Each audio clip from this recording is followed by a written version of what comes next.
The slam of the oak door was a sound as final as a nail in a coffin lid. Ilara stood on the porch of the house she had shared with her husband, the house his hands had helped to build, and watched as the bolt slid home on the other side. Through the rippled glass, she could see the silhouette of Mr. Graves, her husband's former partner, a man whose grief had soured into greed with breathtaking speed. He did not look back. In her numb right hand, she clutched the entirety of her new life. There were 3 silver dollars, their edges worn smooth with the commerce of other people's lives. Beneath them, a folded piece of paper, brittle and yellowed at the creases. It was the deed to a worthless claim her husband had won in a card game years ago, a place so desolate and windswept it was known only as the Barrens. Graves had made a great show of generosity in letting her keep it, a final twist of the knife disguised as charity. The town council had nodded along, their faces a mask of solemn pity that did not quite hide their relief. A widow's problems were messy, and this offered a clean, if brutal, solution. She had nothing else. The clothes on her back were sturdy but worn. Her boots were thin at the soles. Her only companion was Boro, her late husband's hound, whose massive head now rested against her leg, a warm and solid weight in a world that had suddenly turned to smoke. The dog seemed to understand. He let out a low growl, a rumble of discontent aimed at the closed door, the only protest offered on her behalf. The town of Promise Creek watched her departure. They were not unkind, not precisely. They were simply practical people, and they saw a problem with no practical solution. Mr. Gable, the owner of the mercantile, stepped out onto his boardwalk, wiping his hands on his apron. He was a man built of soft opinions and hard currency. "Ilara," he called out, his voice laced with the condescending sympathy she was beginning to despise. "This is foolishness. The Barrens are no place for anyone, let alone a woman alone. There's a coach heading east tomorrow. Take what you have, sell that worthless paper for $1, and start again, somewhere civilized." Behind him others murmured in agreement. Brant, a trapper whose arrogance was as sharp as his skinning knife, laughed outright. "Place is a rock pile," he scoffed to his companion. "She'll be back in a week, begging for a spot in the church poorhouse." Ilara looked at their faces, the pity, the scorn, the clinical dismissal. They had already written her story, a short and tragic tale ending in failure or charity. A cold, hard knot of refusal formed in her belly. It was a feeling more powerful than fear, more potent than grief. She would not be their tragedy. She would not be their cautionary tale. She turned her back on Mr. Gable without a word. She walked past the church, past the blacksmith's forge, past the last houses huddled together against the encroaching wilderness. Her destination was the mercantile. The bell above the door chimed, a cheerful sound at odds with the grim set of her jaw. Mr. Gable was surprised to see her. He had expected tears, pleading, or at the very least, a sorrowful acceptance of his advice. He did not expect the look in her eyes. It was the flat, unyielding look of a river stone that has been worn smooth by a current that could have shattered it. "I need an axe," she said, her voice quiet but clear. "A good one, and a shovel head." Gable blinked. "An axe? For what? There's barely a tree worth felling in the Barrens." "Nevertheless," she said, placing 2 of her silver dollars on the counter. The sound of the coins was sharp, definitive. "And 10 pounds of salt, and whatever root vegetable seeds you have that will keep." A flicker of something, perhaps grudging respect, perhaps simple bewilderment, crossed his face. He took her money and wrapped the goods. The axe was heavy, its hickory handle smooth and promising in her grip. The shovel head was cold, hard steel. She put the seeds and salt in a small sack she carried. With her last dollar, she bought a small bag of cornmeal and a strip of dried beef. As she left the store, the weight of the tools in her hands was a strange comfort. It was a weight of purpose. She did not look back at the faces in the window. she did not look back at the town of Promise Creek.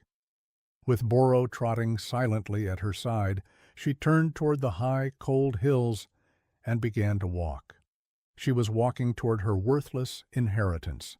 She was walking toward a pile of rocks.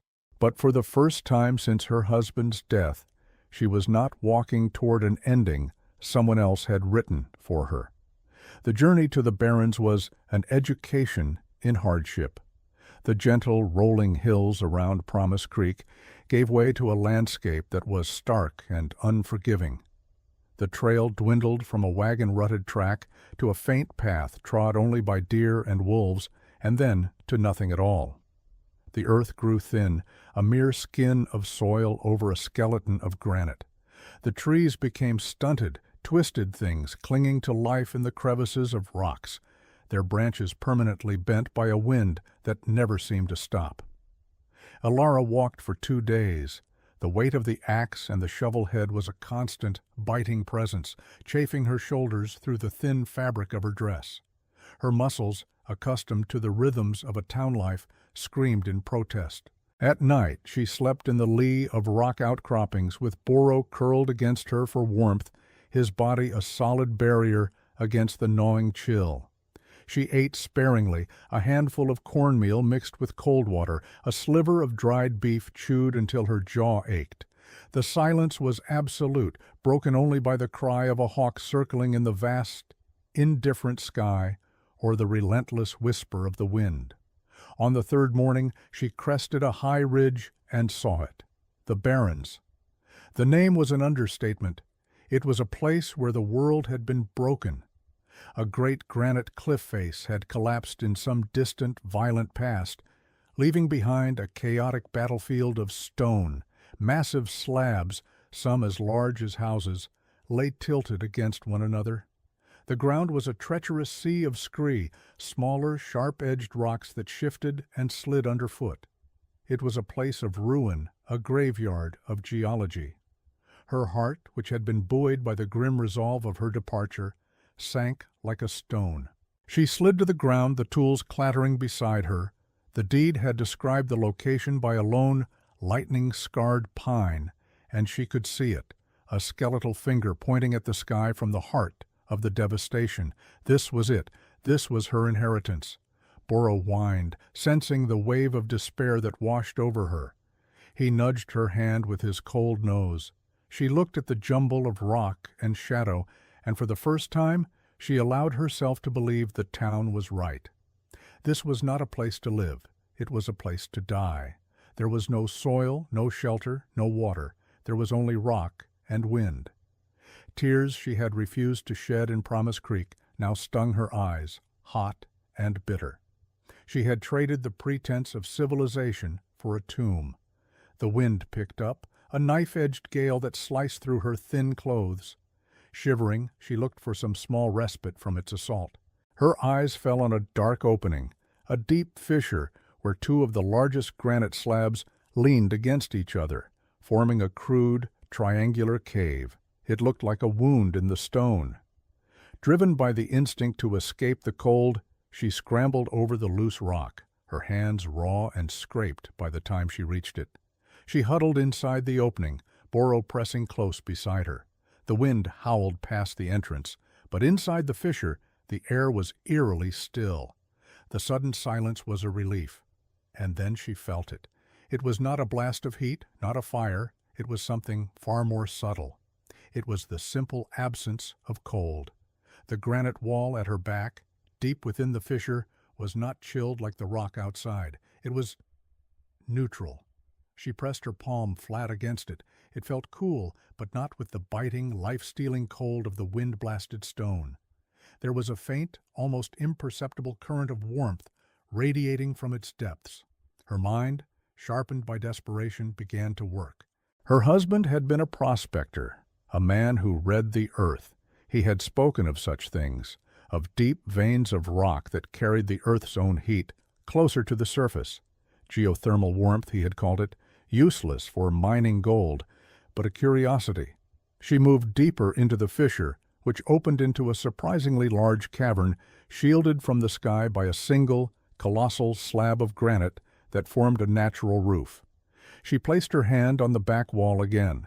The warmth was more definite here, a steady, constant presence. It was like leaning against a sleeping animal. Despair did not vanish. It was transformed. It was reshaped into something else, something hard and focused. The town saw a pile of worthless rock. Her husband had seen a losing hand in a card game. She saw a massive geological battery, a thermal mass. The rock held the deep, slow heat of the earth. If she could build a wall, seal the entrance, and add the heat of a fire, this stone would not just block the cold. It would hold the warmth. It would breathe it back at her. She looked at the chaos of the quarry floor outside. It was not a ruin. It was a lumber yard of stone. It was a collection of raw materials. Her worthless inheritance had a secret, a deep, warm secret. And with the axe in her hand and the shovel at her feet, she had the tools to unlock it.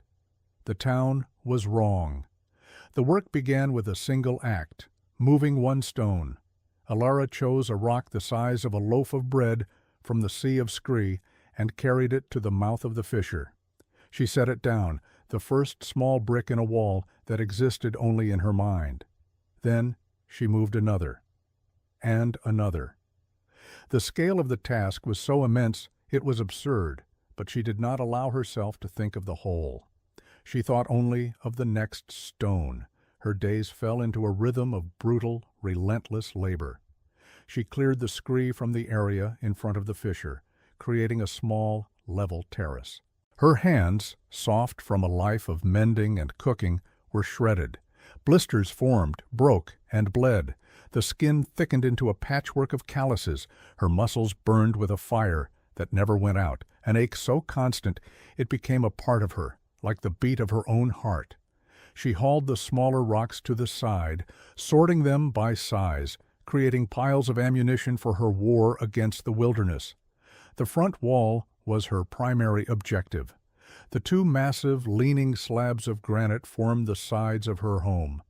The colossal slab above was her roof. She needed only to close the front, an irregular gap nearly 20 feet wide and 10 feet high. She used the largest stones she could move for the foundation, levering them into place with a sturdy pine log, her entire body straining against the immense weight. For mortar, she found a deposit of clay in a nearby basin, a hidden patch of damp red earth. She mixed it with sand and ash from her small nightly fires, creating a thick, sticky paste. It was primitive, but it worked. She laid the stones one by one, filling the gaps with smaller rocks and packing the clay mortar into every crevice. Each stone laid was a victory. Each foot of wall raised was a triumph against the wind that sought to tear it down. Boro was her constant shadow, a silent observer who would occasionally nudge her with his head as if to remind her to rest, to eat. He was her guard, his sharp ears attuned to the sounds of the wild, leaving her free to focus on the tyranny of the stone. When the wall was high enough, she turned her attention to wood. The twisted pines of the barrens were not ideal, but they were all she had. She learned the swing of the axe, the bite of the steel into the tough resinous wood. Her first few trees were felled awkwardly, but she learned. She learned to read the lean of the trunk, to cut the wedge just so. She trimmed the branches and dragged the logs back to her building site, her body screaming with the effort. These logs would become the beams to support the final highest sections of her wall and the heavy door that would finally seal her home from the world. While the front wall was her shield, the systems inside were the heart of her survival. Heat was the first priority. She built her hearth directly against the back wall of the cavern, the one that radiated the earth's deep warmth. She used flat, carefully chosen stones to create a firebox and a raised hearth. For the chimney, she noticed a narrow, natural fissure that snaked its way up through the great roof slab. It was a perfect flue. She carefully widened the opening at the bottom and lined it with clay, directing the smoke up and out. Her first fire was a momentous occasion. As the flames licked the granite wall, she could feel the stone drinking in the heat, adding it to the warmth it already held. It was no longer just a cave, it was becoming a stove. Water was the next challenge. Deep within the cavern, she had noticed a persistent dampness on one of an interior wall. A slow, steady seep of water filtered through a hairline crack in the granite. It was barely a trickle, but it was constant. Using her shovel head and a smaller, sharp rock, she painstakingly scraped a shallow channel in the stone floor, guiding the water away from the wall to a low point in the cavern. There she dug a pit, lining it meticulously with a thick layer of her red clay, packing it down until it was smooth and waterproof. Over days, the trickle of water filled the pit, creating a small, clean cistern, protected from the elements and the risk of freezing. It was the water of life, delivered to her by the mountain itself. Food was the most audacious part of her plan. She knew she could not survive on cornmeal and snares alone. In the back of the cavern, where the geothermal warmth was most pronounced, she planned a garden. This required soil, the one resource the Barrens truly lacked. She found it in a small, sheltered hollow a quarter-mile away, a patch of black, rich earth where centuries of fallen leaves had decayed. She filled her sack with it, load after grueling load, and carried it back to the cave. She spread the soil 2 feet deep in a section of the cavern floor, walled off with a low row of stones. It was a plot of earth stolen from the outside world, a secret garden hidden in a chamber of rock. Here, in the faint, constant warmth, she planted her seeds, hardy greens, turnips, carrots, and herbs. It felt like an act of mad faith, planting seeds in the dark heart of a stone mountain. After 2 months of unceasing labor, her shelter was functional. The wall was complete, with a heavy plank door that swung on leather hinges and could be barred from the inside. The chimney drew perfectly. The cistern was full, and in the dim light of her subterranean garden, the first pale green shoots were beginning to push their way through the dark soil. She was exhausted, her body a map of aches and pains, but she was alive. She was building a world, but it was an empty world. She needed more than just survival. She needed life. She needed the sounds of other heartbeats besides her own and Boro's. She needed milk and eggs. She needed livestock. And for that, she had to go back. She had to face Promise Creek. Her return to the town was a quiet spectacle. The woman who walked out of the Barrens was not the same one who had walked in. She was leaner, her skin darkened by sun and wind, her hands calloused and strong. Her eyes held a new kind of stillness, the quiet confidence of someone who had wrestled with stone and won. When she walked down the main street, conversations faltered. People stared. The whispers followed her like a cloud of dust. She walked directly to Gable's Mercantile. The bell chimed, and every eye in the store turned to her. Mr. Gable was weighing out flour for a customer. He stopped, the scoop hovering in midair. "Ilara," he said, his voice a mixture of shock and pity. We thought you'd be back for the poorhouse." "I'm not," she said simply. "I need to buy 3 laying hens and a milking goat. A nanny, in milk if you have one." A ripple of incredulous laughter went through the store. Brant, the trapper, was there, leaning against the counter. He pushed himself upright, a smirk on his face. "A goat? For that rock pile?" he drawled, loud enough for everyone to hear. "What are you going to feed it? Gravel? You're throwing good money after bad, woman. Those animals will be dead inside a month." Ilara ignored him. She looked directly at Gable, her gaze unwavering. "Do you have them or not?" There was a long, tense silence. Gable, a man who valued commerce above all else, finally made his decision. A sale was a sale, no matter how foolish. He led her out back to his small stock pen. She chose her animals with a careful eye. 3 healthy-looking hens and a sturdy nanny goat with a gentle disposition.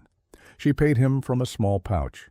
It was money she had earned by snaring a few rabbits and trading the pelts with a passing fur trapper she had encountered on the edge of the Barrens. The journey back was even more difficult than the first. She led the goat on a rope and carried the 3 bewildered chickens in a hastily constructed crate. Boro acted as a natural herding dog, nudging the goat along when it balked, his presence keeping them moving forward. The image of her, this solitary woman, her dog, and her tiny flock, heading into the desolate wilderness, became the talk of Promise Creek. They gave her a name then. It started with Brant, who told the story with great amusement in the town saloon. The Folly Girl, he called her, and the name stuck. It captured what the town saw as the sheer pitiable madness of her endeavor. The Widow's Hole, some called her Shelter. They spoke of her with a mix of scorn and a strange, morbid curiosity, placing bets on how long she would last before the winter broke her completely. Back in her stone home, Ilara was oblivious to her new reputation. She was too busy. She built a small, secure pen for the animals against the far wall of the cavern where the warmth was greatest. The goat, which she named Clover, quickly adapted, its contentment filling the space with a new and welcome life. The chickens began to lay eggs in a nest of dried grass she made for them, perfect brown ovals that felt like jewels in her palm. The deep winter arrived not with a gentle dusting of snow, but like a hammer blow. The sky turned a flat metallic gray, and the wind began to howl, a low, mournful sound that rose to a piercing shriek. The snow came, fine and hard as sand, driven horizontally by the gale. The world outside her stone walls disappeared into a churning vortex of white. Ilara sealed her home. She barred the heavy plank door and chinked the last remaining cracks with a mixture of clay and moss. Her world shrank to the dimensions of the cavern, a space governed not by the sun and moon, but by the rhythms she had created. Her days became a ritual of survival and quiet domesticity. She would wake in the steady, gentle warmth, the massive granite walls radiating the heat they had stored from the previous day's fire and the constant, subtle energy of the earth. She would tend the fire, adding logs sparingly. The genius of her design was its efficiency. The stone did most of the work, holding the heat for hours, even days, after the flames died down. She would milk Clover, the warm, fresh milk a luxury beyond imagining. She would collect the eggs, a daily miracle. She would tend her subterranean garden, the pale green leaves of her lettuces, and kale a vibrant, impossible splash of color in the monochrome world of winter. She spoke to her animals, to Boro, and sometimes to the stones themselves, her voice the only human sound in 100 square miles. She was utterly alone, but she was not lonely. She was the sovereign of her small, warm kingdom. While the blizzard raged outside, a monstrous, living thing that clawed at the stone and screamed down her chimney flue, inside was a profound and ordered peace. She was not fighting the storm, she was simply outside its reach. Her systems were tested. A pack of gaunt, desperate wolves, drawn by the scent of the goat, laid siege to her shelter. She could hear them snarling and scratching at the door, their howls thin and sharp against the deeper roar of the wind. But the stone walls were indifferent to their claws, and the heavy door held firm. Boro stood before it, a low, menacing growl in his chest, a guardian made of muscle and loyalty. After 2 nights, the wolves gave up and moved on. Her fortress had held. The town of Promise Creek had no such defenses. Their conventional wisdom had built a conventional town, and it was breaking apart under the force of an unconventional storm. The blizzard, which would later be known as the Great Freeze of '83, was a catastrophe beyond their experience. The temperature dropped to 20, then 30, then 40 degrees below zero, and it stayed there, locked in place by a relentless Arctic wind. The town's log and clapboard houses, which had seemed so sturdy in the summer sun, bled heat like wounded animals. Families huddled around their fireplaces, burning through their wood piles at a terrifying rate. The fine, wind-driven snow was forced through every crack, every chink, every poorly sealed window frame, forming drifts inside their homes. Chimneys caked with ice began to fail, filling rooms with choking smoke. The communal structures, the symbols of their security, collapsed first. The roof of the meeting hall groaned under a massive drift of snow and then splintered, caving in with a sound like a cannon shot. Mr. Gable's mercantile, the very heart of the town's commerce, suffered a similar fate, its flat roof unable to bear the immense weight. Livestock, trapped in barns that offered little more than a shield from the wind, began to freeze to death where they stood. Promise Creek, a town built on the idea of predictable futures and sensible preparations, was being dismantled, their confidence shattered. They were isolated, trapped, and freezing. The wilderness they had sought to tame was now devouring them from the inside out. Inside Ilara's stone shelter, the air was warm and still. She had burned a modest fire that morning, and the great granite walls continued to release a steady, life-giving heat. The chickens clucked softly in their pen. Clover chewed her cud, her bell tinkling faintly. Boro slept at Ilara's feet, his tail thumping occasionally against the stone floor. The contrast was absolute. Outside, a world of chaotic, screaming death. Inside, a small pocket of warmth, order, and life. She had no idea of the disaster unfolding miles away. Her world was the warm stone, the animals, the garden, and the steady, quiet rhythm of her own breathing. The sound, when it came, was so alien to her ordered world that at first she thought she had imagined it. It was a frantic, desperate banging on her outer door, a sound swallowed almost immediately by the roar of the blizzard. Boro shot to his feet, a deep growl erupting from his chest. Ilara froze, her hand hovering over the turnip she was about to pull from her garden. No one came to the barrens, no one. The banging came again, louder this time, more insistent. It was the sound of a human fist, a sound of raw panic. With Boro growling at her heels, she moved to the door, her heart pounding. She slid the heavy wooden bar out of its brackets. The wind tore the door from her grasp, slamming it inward with a crash, and filling the cavern with a blast of impossibly cold air and a whirlwind of snow. A figure stumbled in and collapsed onto the stone floor. It was a man, so caked in snow and ice he was barely recognizable. He was gasping, his breath coming in ragged, painful clouds. As she wrestled the door shut against the storm's fury and dropped the bar back in place, the man rolled over. It was Brant, the trapper.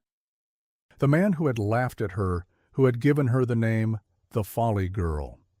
His face was a mask of frostbite, his lips blue, his eyes wide with a mixture of agony and disbelief.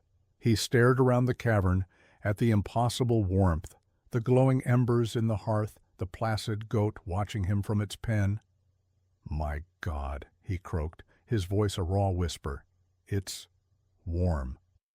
Ilara stood over him, the memory of his scorn as sharp and cold as the wind outside. He was the voice of the town, the embodiment of their mockery. He had wished for her failure, laughed at her struggle. A part of her, a hard, bitter knot in her soul, wanted to let him feel the cold just a little longer. But then she saw his hands, swollen and black with frostbite. She saw the desperation in his eyes, the terror of a strong man utterly broken. This was not the arrogant trapper from the mercantile. This was just a man dying on her floor. Her own hardship had scoured away many things, and petty vengeance was one of them. She could not be the monster he had imagined her to be. She knelt beside him, her face grim. "Don't try to talk," she ordered, her voice firm. She fetched snow from the drift that had blown in and began to gently, painfully, rub his frozen hands and face, the friction bringing a new wave of agony that made him cry out. She tore strips from a worn blanket and loosely bandaged his hands. Then she helped him to a spot near the hearth and gave him a cup of warm goat's milk. He drank it greedily, his body shaking uncontrollably. When he could finally speak, his words tumbled out in a frantic rush. His cabin, a sturdy log structure he had built with his own proud hands, had been crushed by a falling, snow-laden tree. He had been lucky to get out alive. He had walked for hours, lost in the whiteout, sure he was going to die. Then he had seen it, a faint, almost invisible wisp of heat rising from the rocks, a landmark he had once ridiculed as the chimney of a fool's home. It had been his only guide, his only hope. "The town," he gasped, his eyes pleading with her. "Promise Creek, it's dying. Gable's store is down. People are trapped. My wife, my boy, they're there. You have to help." Elara looked at the man who had despised her, now begging for the lives of his family. She looked at her own carefully rationed stores, her firewood, her preserved food, her small surplus of milk. Helping them would put her own survival at risk. It would mean venturing out into the storm that had nearly killed this strong, experienced trapper. The choice was clear. It was not even a choice. She had not built this world of warmth and life just to hoard it for herself. She had survived so that life could continue. She stood up, her decision made. "Get some rest," she told Brant. "You're no use to anyone like this." She moved with a quiet, determined efficiency. She loaded a small, sturdy sled she had built from pine branches with her most vital resources: jars of preserved vegetables from her garden, several pouches of dried meat, blankets woven from goat hair, and 2 large canteens filled with Clover's milk. She banked the fire carefully, knowing the stone would hold the heat for days. She tethered Boro to her waist with a long rope.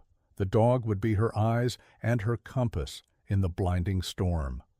With a final look at the impossible sanctuary she had carved from the rock, she opened the door and stepped out into the howling chaos. The rescue had begun. The journey to Promise Creek was a battle against a frozen hell. The world was a formless, roaring whiteness. The wind was a physical force, a solid wall that she had to lean into with every step. The snow was so deep it was like wading through sand, stealing her strength, chilling her to the bone. Only Boro, his powerful body low to the ground, seemed able to navigate, pulling her forward, his instincts guiding them along the path Brant had blazed in his desperate flight. She found the town buried. It was a landscape of white humps and silence. The roar of the wind was the only sound. Drifts were piled to the eaves of houses, their windows dark and vacant. It looked like a city of the dead. Following Brant's directions, she made her way to the wreckage of Gable's Mercantile. She found them in the root cellar, huddled together in the darkness. Mr. Gable, his wife, and their 2 small children. They were wrapped in every blanket they owned, their faces pale, their bodies racked with shivers. Their fire had died hours ago. They were slowly, quietly, freezing to death. When Elara appeared in the cellar opening, a figure clad in furs, covered in snow, with a great dog at her side, Gable's wife screamed, thinking she was a ghost. Gable himself just stared, his eyes hollow with despair. "Elara?" he whispered, his voice cracking with disbelief. She wasted no time on words. She handed them the canteens of milk and the blankets. She guided the freezing, stumbling family out of their tomb and back into the storm, following the rope that was her lifeline back to her shelter. The moment the Gables stepped inside her home, the shock was physical. The warmth hit their frozen faces like a solid object. Their shivering began to subside, replaced by a stunned, slack-jawed silence. Their eyes darted around the cavern, trying to process the impossible scene.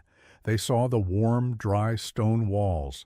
They saw the neat rows of green plants growing under the rock roof. They heard the soft clucking of chickens and the gentle tinkling of a goat's bell. In the corner, the trapper Brant lay sleeping, bandaged and safe. Mr. Gable, a man of commerce and certainty, a man who understood profit and loss, could not comprehend what he was seeing. He walked over to the great granite wall at the back of the cavern and laid a hand against it. It was warm. A deep, steady, life-giving warmth. He looked at the hearth, where only a few embers now glowed, and then back at the massive, warm stone. It defied all logic, all of his conventional hard-won knowledge. He turned to Alara, who was quietly ladling soup into bowls. His face, a mask of pride and stubborn opinion, finally crumbled. His eyes filled with tears, which traced clean paths through the soot on his cheeks. "We called you the Folly Girl," he said, his voice thick with shame.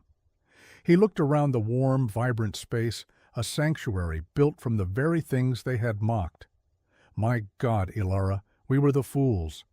His wife began to weep silently, clutching her children. The weight of their error, the sheer, blind arrogance of their judgment, was crushing. They had been freezing to death in a town full of wood, while she was warm in a house made of stone. Alara looked at them, at their shame and their gratitude. There was no triumph in her gaze, no hint of, "I told you so." Vengeance was a luxury she had learned to live without. Her victory was not in their defeat, but in the simple, profound fact of the warm soup in her hands. She handed a bowl to Gable's wife. "There is food," she said, her voice calm and steady. "Eat. Your children are safe now." Her quiet grace was more powerful than any accusation. It was the final, unassailable proof of her strength. She had not just built a shelter. She had built a new kind of wisdom. In the days that followed, as the great storm finally broke and a weak, watery sun appeared in the sky, Alara's home became the heart of a shattered community. With Boro and a now recovering Brant, she ventured out, rescuing 3 other families, including Brant's own wife and son, and bringing them back to the impossible warmth of her stone house. The Folly, the widow's hole, became a sanctuary. Her quiet, practical authority was absolute. She organized the survivors, rationed her supplies, and nursed the sick. The derisive nickname was never spoken again. When spring finally came, melting the great drifts and revealing the full extent of the devastation in Promise Creek, the community's relationship with Ilara was irrevocably transformed. They did not just respect her, they revered her. They came to her not with pity, but with questions. They asked to see her garden, to understand her chimney, to touch the warm stone of her walls. The town of Promise Creek rebuilt, but they did not rebuild the same. Taught by the harsh lesson of the blizzard, they began to incorporate her principles. New homes were built with deep stone foundations to tap the earth's stable temperatures. They were oriented to the south with thick walls designed not just to keep the cold out, but to hold the warmth in. The ideas of thermal mass and passive heat, once the mad notions of a folly girl, became the new conventional wisdom. Ilara's home became a landmark. Travelers and trappers passing through the territory would make a point of visiting to see the legendary Widow's Hearth, the house of stone that had weathered the Great Freeze. Her story spread, carried from one settlement to the next, a frontier tale of resilience and ingenuity. She never sought the attention, but she shared her knowledge freely with anyone who asked. She taught them how to build with stone, how to find water, how to see the hidden advantages in a landscape others dismissed as worthless. Years passed. Promise Creek recovered, becoming a stronger, wiser town. Ilara never moved back. Her life was at the hearth. The barren rock pile was now the center of a small, thriving homestead. She had a larger herd of goats, a flock of chickens, and a terraced garden that produced a surplus she traded for goods she couldn't make herself. She was no longer alone, but she remained independent, a woman who had built her world on her own terms. The final reflection of her legacy came on a warm summer evening, long after the blizzard was a story told to grandchildren. She stood outside her home, watching the sun dip below the jagged peaks of the mountains, painting the sky in hues of orange and purple. She placed a hand on the great granite slab that formed her wall. It was still warm, radiating the heat it had absorbed from the afternoon sun, a faint echo of the deeper, constant warmth from the earth below. The stone was her partner, her shield, her stove. It had been her salvation. Boro, now old and gray at the muzzle, rested his head on her knee. She had arrived in this place with nothing but a worthless deed and a refusal to be broken. She had looked at a pile of ruin and had seen the makings of a home. She had listened to the wisdom of the earth instead of the judgment of men, and in doing so had saved not only herself, but the very community that had cast her out. She had built more than a shelter of stone and wood. She had built a life on the unshakable foundation of her own quiet, indomitable will.